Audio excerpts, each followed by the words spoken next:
Ito na. Okay mga ka-TH, ito yung puno ng duhat nakasama, nabulok na. So, pinaglagarian pa nung tinabas nila. Kasi ito daw yung hinahanap ng puno ng duhat ng hapon. Hindi nila tinuro. Ngayon, pinarimapping sa atin kung paano hanapin yung deposit na hinahanap ng hapon. Dito nakalagay ang puno na yan. Akit tayo sa bundok ng mountain. Bundok ng mountain to. Dito sila nagukay. Diyan. Yan. Akala nila sa puno mismo, diyan nakatayo yung puno sa pinagukayan nila. Akala nila diyan mismo, ilalim ng puno, nandiyan yung hinahanap ng hapon. So umabot sila diyan. Ilan ang lalim nyo dito, bro? 70 feet.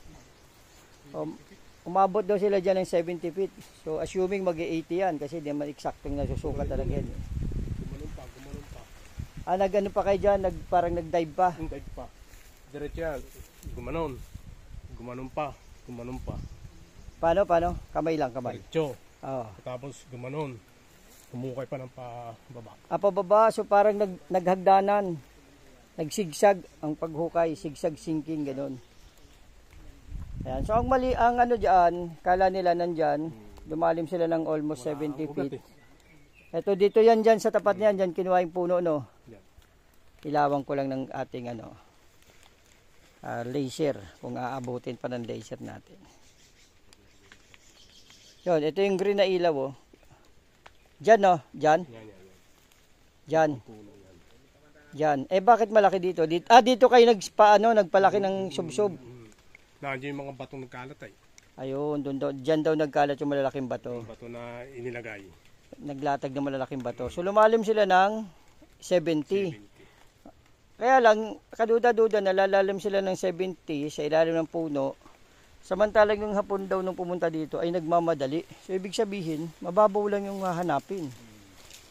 Hindi sila pwedeng tumagal. Araw lang. Oh. Binabayaran daw ng hapon yung may-ari ng lupa. Hindi tinanggap. Kahit gipit na yung may-ari ng lupa. So ito yung puno ng duhat na tinanggal nila doon.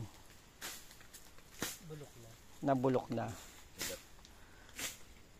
So ito pinagtabasan ng kanilang yung lagari na yung chinso. O yung nag-iitak doon, tinitak na yung bato. Jackhammer ginagamit sa bato. Okay. So kanina nag-remapping kami mula dun sa puno na yon, doon sa tapat ng puno pinuntahan natin sa may butas diyan. Mula diyan papunta dito ay 9 meters. Tapos mula din doon sa sentro na yon papunta dito 9 meters. Okay, tapos meron dito siyang confirmation na bato. Yan. Malaki yan, hindi mo mauurong yan. Tapos meron pa ditong kasunod na bato na confirmation. Ito basag talaga to, pinagbasagan talaga to. Kahit kailan daw hindi nila to pinakailamang basagin. Ito may katuguntong pinagbasagang bato nandito. Meron pa itong isang bato dito sa sentro. Ito. Pyramid triangle style na bato. Isang kanto rito, isa doon. Tapos ito nakaharap dito. Ayan o, nakaharap dito. Tapos ito yung bato na sinasabi ko. Mayo? Tapos ito pinagbasagan, no. Nag-arrow naman dito.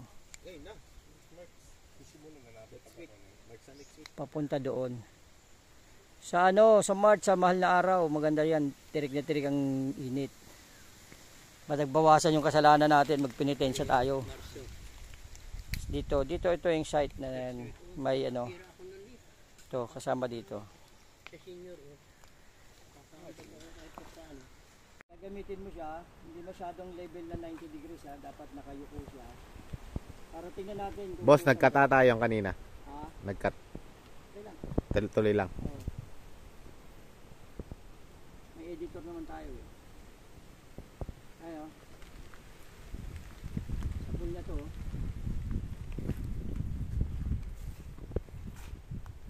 Sarado. Pag lumagpas ka dito, bubukas yan. Tapos, tutuloy ng turo naman dito sa isa. Meron pa ditong continuous yun. Ayun. Eh, para malaman matumbok mo, gamit ito. Para matumbok mo yung talagang deposit, pag itinutok mo ito dito, pag itinutok mo ito dito, sasara yan. Mabara yung sanga eh, ayaw makisama eh. Oh. Tapos ganun din yan dito.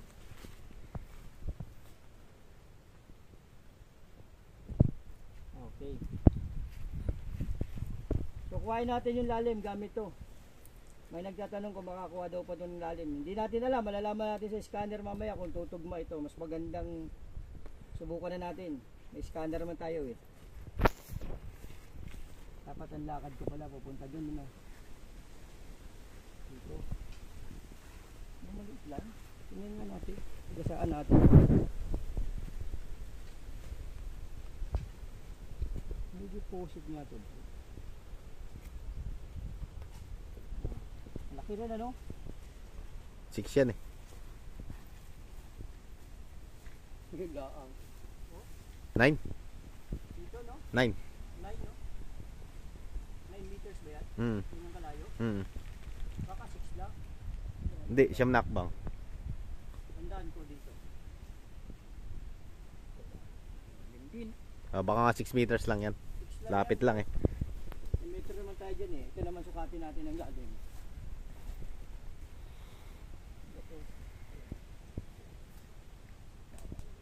Maliit lang no? Bukas agad eh.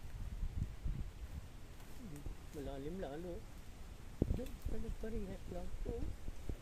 Ilitin natin ah. Pero ang magpapatunay nito kung gaano kalalim, yung standard talaga.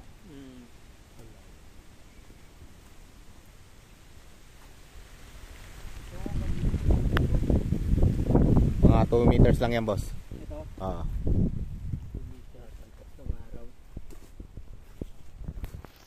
Ito mas malalim. Yung batong to. Ha? Ito mas malalim. dun.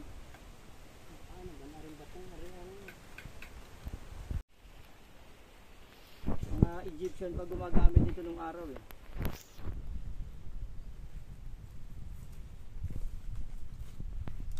Pares lang sila oh. Hindi din natin kung ano sukat ng lalim kung tatama doon.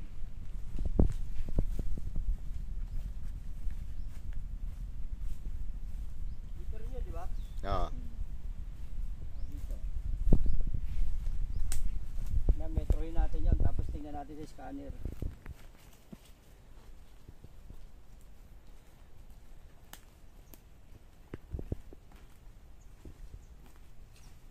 Dito lang talaga yun. Babaw lang dyan. Ilang metro yun? Ang Japanese one. Bago tayo gagamit ng Scanner. electronics, scanner tsaka yung ATS.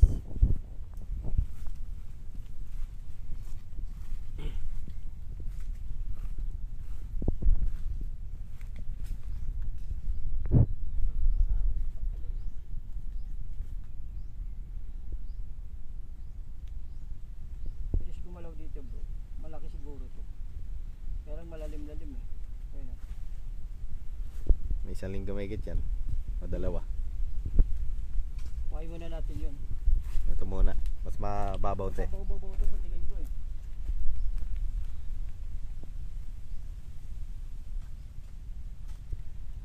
Malakas ang ano niya eh. Ang bilis oh. Ang bilis umikot eh.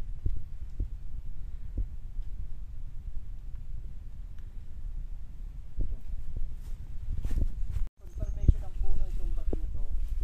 Tapos confirmation din niya ng mga deposit itong bato na to. Malaki to,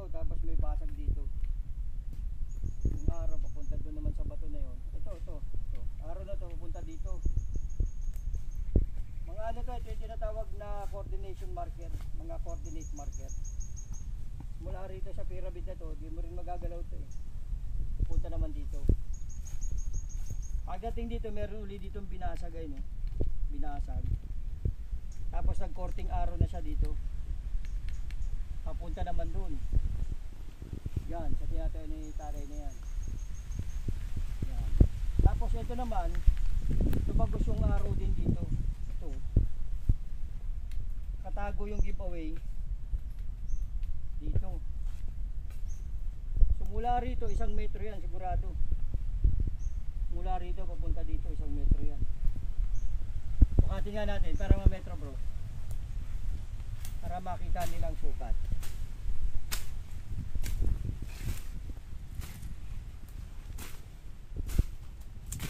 Ayun o.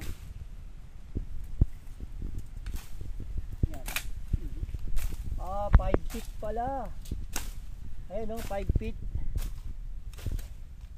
5 feet mababaw lang. 5 feet. Mula rito, pupunta doon 5 feet. Pahawa ka bro. Yung picture nyo mukha ni sir ha. 9 feet bro. 9 feet papunta dyan. Tama. Tama kasi nag-bearing tayo. Mula rito, papunta doon sa puno. South. Ito south position. Papunta sa puno north. 9 meters. Tapos dyan, ito 180 degrees ha. Tapos ito dito, ito 120 degrees papunta sa puno, 9 meters din. Tapos pag sinukat mo to, mula dun sa bato papunta dito, may 9 meters kaya. 6 meters lang ata.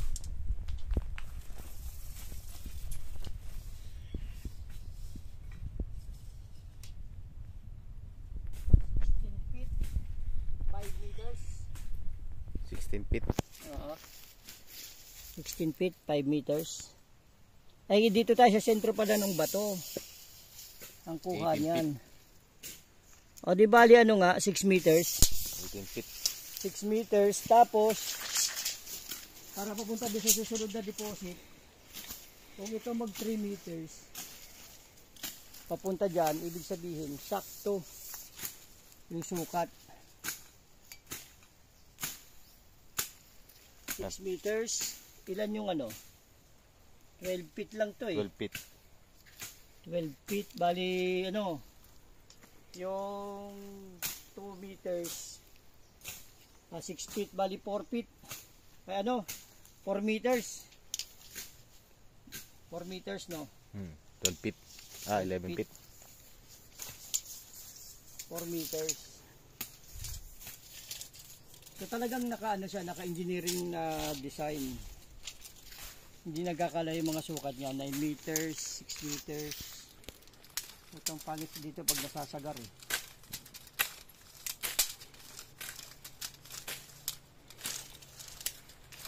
Okay lang yan. Mamaya okay na may babalik ko sa dati. Okay, ngayon ang gagawin natin, nasa ng Japan natin.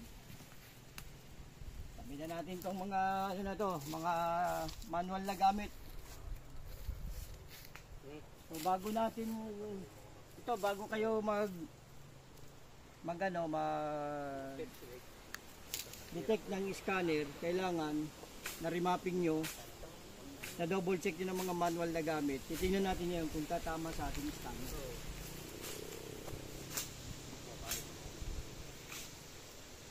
So ito yung ano, ito yung ating Kanjikin ATS.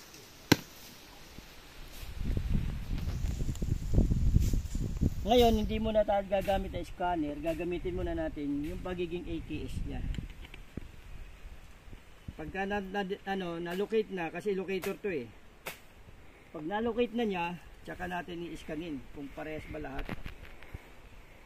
Kung tumatama ba tong AKS locator na to doon sa locator na ginagamit nating mga manual.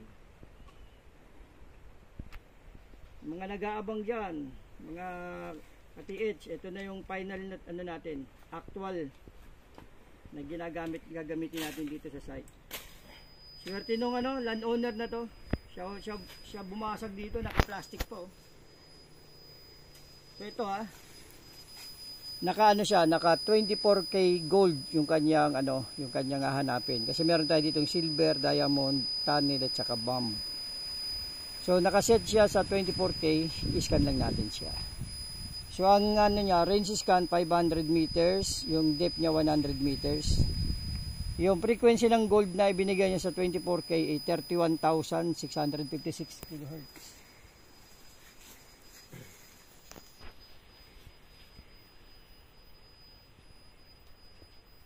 Ano mo muna to, tawag nito, na-calibrate mo muna. Yan yung tawag na pagka-calibrate. Tapos steady pulso.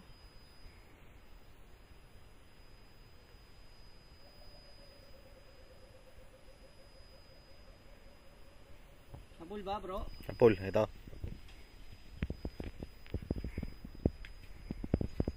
Sipatin mo nga kung nakadiretso itong antena. Sakto-sakto. Sakto? Oo. Okay, tatapatan natin Tatapatan natin itong deposit.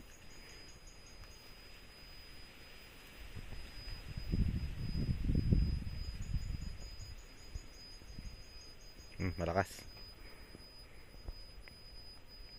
So sakto yung galaw ng sakto ng yung galaw nitong electronics dun sa ating mga manual locator. Kasi ginamitan natin to ng remapping. Okay, dito naman tayo. Para di sila magagawa ng frequency, lalayo tayong konti.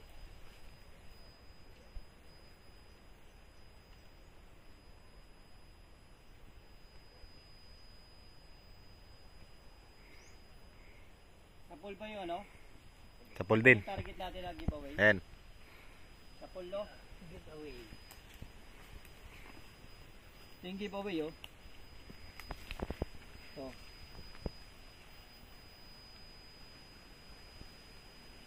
Ang lakas ng hatak nun, ayaw umalis dun, Pero nakabili na siya, malakas na yan. Ayan, Giveaway yan.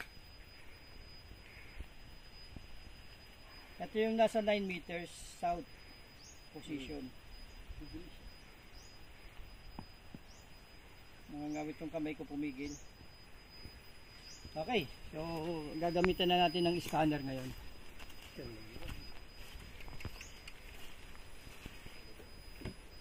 Medyo maulan. Huwag sanang masakripisyo ang ating laptop. Yung 60,000 ko, binabalibag ko lang Napandungan natin.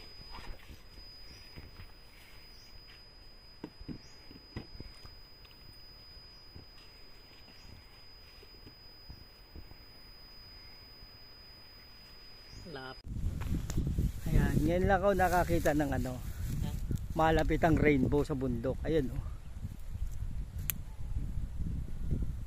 Ayan, ang lapit ng rainbow. Doon bumaba sa kabila.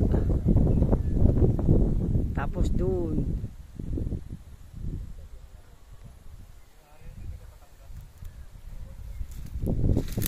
Ayan ang rainbow. Ang ganda. Nangyayari ang rainbow na yan pag umuulan at saka umaaraw. Kita nyo, lapit ng rainbow dyan sa bundok. So pababa na kasi kami.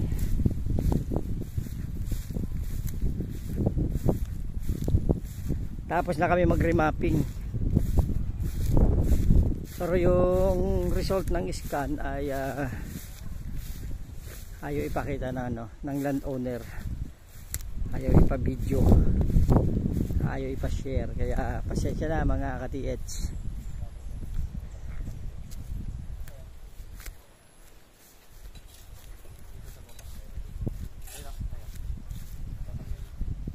May mga marker na bato dito.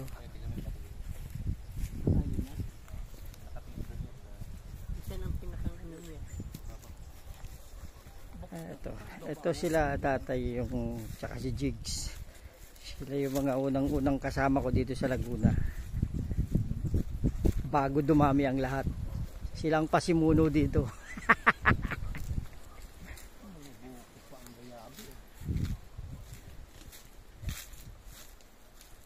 So yun, wala na yung rainbow doon kanina. Oh. Saglit lang pala yung rainbow magpakita. Pag nawala na yung ambon, wala na rin yun. Ah, ganun.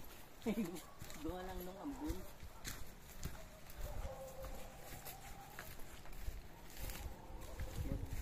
Mag ano ka ng tubig sa bunganga. At pag may sikat yung ega mo, di lalabas yung mga pilong, yung parang ampias. Oo. Okay? Lalabas yung ano. Rainbow. Makakagawa ka na pala ng sarili mong rainbow. Pwede, miski purbahan mo. Pag sikat ang mga araw na ganyan. So, pababa na kami. Tapos na kami mag-remapping at mag-scan. Kaya lang yung result ng scan ay hindi pwedeng ipakita. For confidentiality daw, sabi ng landowner. So, pasensya na mga ka-TH. Sometimes, sa ibang site siguro, ay pwede nating ipakita yung result, scan result.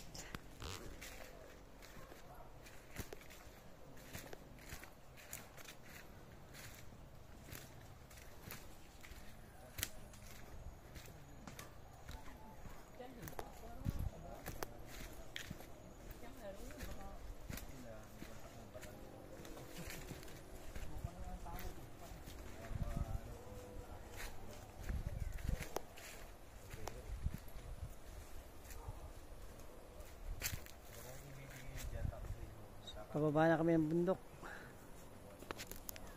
Apat lang kami umakyat ngayon.